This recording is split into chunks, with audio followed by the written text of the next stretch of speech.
నమస్తే. నేను సిరి.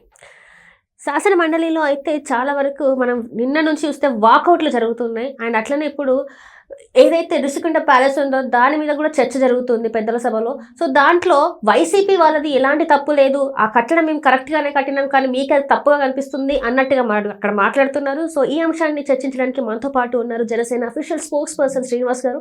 నమస్కారం సార్. నమస్తే అమ్మా. సార్, ఇప్పుడు చూస్తుంటే శాసన మండలిలో వైసీపీ నేతలు ఎట్లా మాట్లాడుతున్నారు మనం చూస్తున్నాం. ఏదైతే ఋషికొండ ఉందో ఋషికొండ అక్కడ దాన్ని ఎలా చేశారు, దాంట్లో ఎన్ని కోట్లు పెట్టి ఆ ప్యాలెస్ కట్టారు అందరికీ తెలిసిందే. అయితే ఇప్పుడు అది కరెక్ట్గానే కట్టినాం, అది మీకే తప్పు కనబడుతుందని చెప్పేసి వాళ్ళు మాట్లాడుతున్నారు. సో దీని మీద మీ స్పందన ఏంటంటారు సార్? ఋషికొండ విషయం దాదాపు కొన్ని సంవత్సరాలుగా మనకి ఇక్కడ గత 5 సంవత్సరాల పరిపాలన టైంలో జగన్మోహన్ రెడ్డి గారి హయాంలో ఏ విధంగా చేశారన్నది ఒక చర్చ జరుగుతూనే ఉంది. అయితే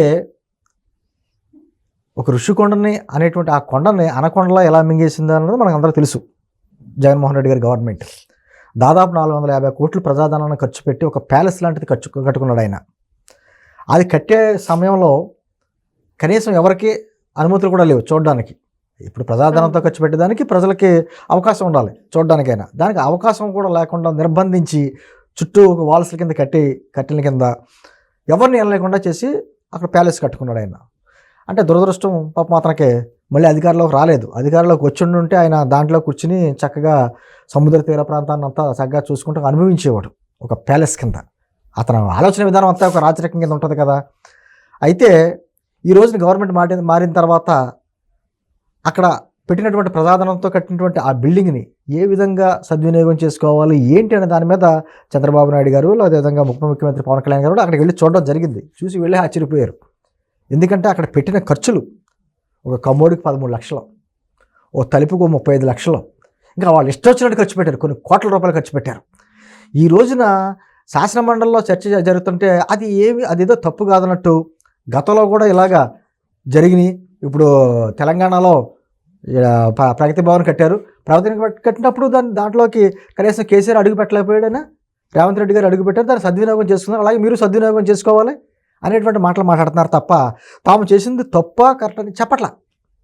ఇప్పటికే ఒప్పుకోవట్లా. అసలు దేనికోసం, అసలు దేనికి ఉపయోగించడానికి అంటే యాక్చువల్గా టూరిజం డిపార్ట్మెంట్కి సంబంధించి దాన్ని ఉపయోగించుకోవడానికి మాటలు మాట్లాడుతున్నారు. సరే, అసలు అంత ప్రజాధనం కంటే అక్కడ పర్యావరణాన్ని తొలిచేశారు. అనుమతులు తీసుకున్నది కొన్ని ఎకరాలుగా అయితే వాళ్ళు కట్టింది చాలా దారుణంగా మొత్తం ఆక్రమించారు. యాక్చువల్గా వైజాగ్ అనేటప్పటికీ సరే ఒక అద్భుతమైనటువంటి నగరం. అక్కడ నౌకాశ్రయం కూడా సహసిద్ధంగా ఏర్పడిన నౌకాశ్రయం. ఎర్రమట్టి కొండలు ఉంటాయి, అద్భుతమైన కొండలు ఉంటాయి. అంటే ఆ తూర్పు నుంచి వచ్చే గాలుల్ని అడ్డుకునే విధంగా ఒక సేఫ్టీ గార్డులా ఉంటాయి. నేవీ బేస్ అది. ఇప్పుడైతే గత 5 సంవత్సరాల్లో మొత్తం ప్రకృతి సంపద ఎలా దోచారో మొత్తం ఎర్రమట్టి కొండలు దోచేశారు. అదేవిధంగా ఈ కొండలంతా తొలిచేశారు పట్టుకుని.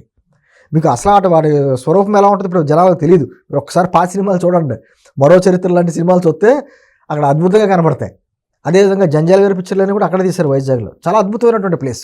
అంటే ఒక ప్రజాధనానికి గార్డెన్గా ఉండవలసినటువంటి ప్రభుత్వం పర్యావరణాన్ని కూడా విధ్వంసం చేసి తన సొంత ఎస్టేట్లు కట్టుకోవడానికి, ప్యాలెస్లు కట్టుకుంటానికి ఏ విధంగా ఉపయోగించారు అన్నది ఉదాహరణ ఋషికొండ ప్యాలెస్. ఆ రోజున మా జనసేన కార్పొరేటర్ మూర్తి యాదవ్ కూడా ఈ విషయాన్ని బయటికి తీసుకొచ్చి చాలా ఆయన కోర్టుకి వెళ్ళడం, తన పోరాటం అతను చేసుకుంటూ వచ్చాడు. అతని మీద కూడా చాలా ఇబ్బందులు గురి చేశారు అతన్ని.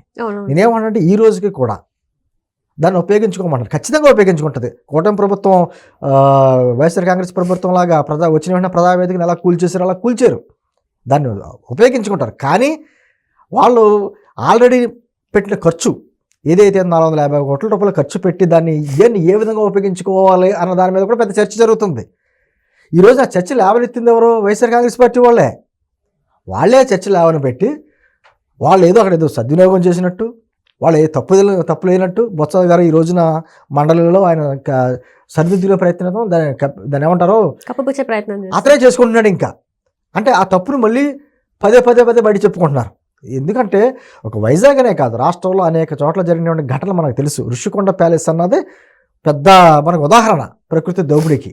ఖచ్చితంగా దాన్ని టూరిజం డెవలప్మెంట్గా ఉపయోగించుకోవాలా లేకపోతే అధికారిక భవనంగా ఉపయోగించుకోవాలన్నది కూటమి ప్రభుత్వం డిసైడ్ చేస్తుంది.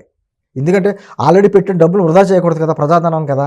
కానీ ఖచ్చితంగా తప్పు చేసిన వాళ్ళని ఏదైతే ఆ రోజు టూరిజం డిపార్ట్మెంట్కి సంబంధించినటువంటి మంత్రులు ఉన్నారో, రోజా గారు కావచ్చు, ఎవరైనా కావచ్చు, వీళ్ళు చేసిన తప్పిదాలను ప్రజలకు కూడా వివరించి చెప్పాలి. గత ప్రభుత్వంలో ఇది జరిగింది, ప్రజాధనాన్ని ఈ విధంగా దుర్వినియోగం చేశారు అనే విషయం చెప్పడం కూడా ప్రభుత్వ బాధ్యత.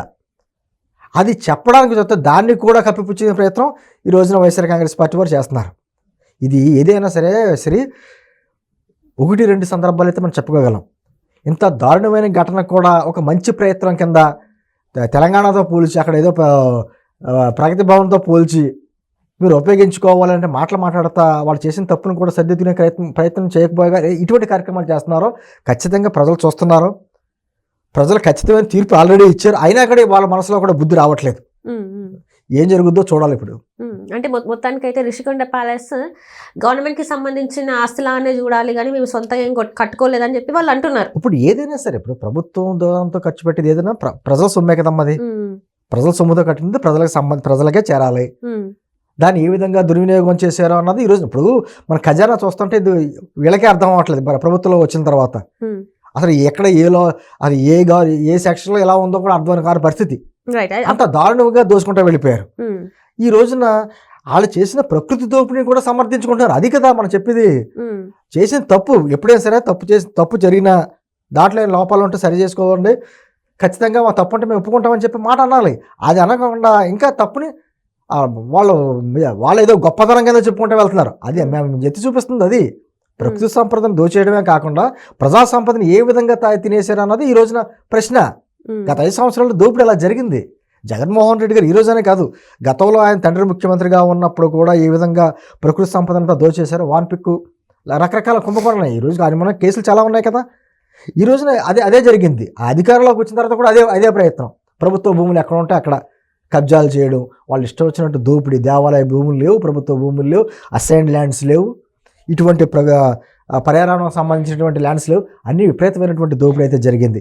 దానికి అత్యంత ఉదాహరణ ఋషికొండ బోడిగుండు కొట్టేసి కూడా ఈరోజు సమర్థించుకుంటున్నారంటే ఇంకా ప్రజలు కూడా వాళ్ళు ఏ విధమైన శిక్ష వేస్తారో ఇంకా భవిష్యత్తులో ఆల్రెడీ శిక్ష వేసారు. భవిష్యత్తులో ఎటువంటి శిక్ష వేస్తారో కూడా మనం వేచి చూడాలి. అంటే ఇన్ని జరిగినా కూడా ఇప్పటికి కూడా ఏంటంటే జగన్మోహన్ రెడ్డి గారు చాలా మీరు నన్ను ఏం చేయలేరు అన్నట్టుగానే తన వైఖరి అనిపిస్తుంది. అంటే ప్యాలెస్లలో ఇప్పుడు ఇక్కడ ఎమ్మెల్యే అయినా కూడా, మాజీ ముఖ్యమంత్రి ఇప్పుడు ప్రజెంట్ ఎమ్మెల్యే అయినా కూడా తను ఎక్కడ కూడా అసెంబ్లీకి రాకపోవడం, ఇదంతా కూడా ఏ రకంగా చూడాలంటారు మరి? అంటే అసెంబ్లీకి రాకపోవడం అనేది అది వేరే చర్చ. ఎందుకంటే అతను ఒక మోనార్క్, తనకి దక్కంద కూడా కావాలంటాడు. మీకు గతంలో కూడా ఉదాహరణ చెప్పాను నేను. అతను వెలుగును చూడలేడు, చీకటి మనిషి. వెలుగంటే అతనికి ఇష్టం ఉండదు, ప్రజలు సంతోషంగా ఉంటే అతనికి ఇష్టం ఉండదు. నేను నరసింహ సినిమాలోని రమ్యకృష్ణ టైప్ మాట. ఇప్పుడు వచ్చిన KGF లాగా అంటే వెలుగును చూడలేరు వాళ్ళు. తనకు దక్కంది ఎవరికి దక్కకూడదు. అతను కోరుకున్నది అంతే కదా. సీఎం కుర్చీలో కూర్చున్న తర్వాత ప్రజలకు దూరం అయ్యాడు.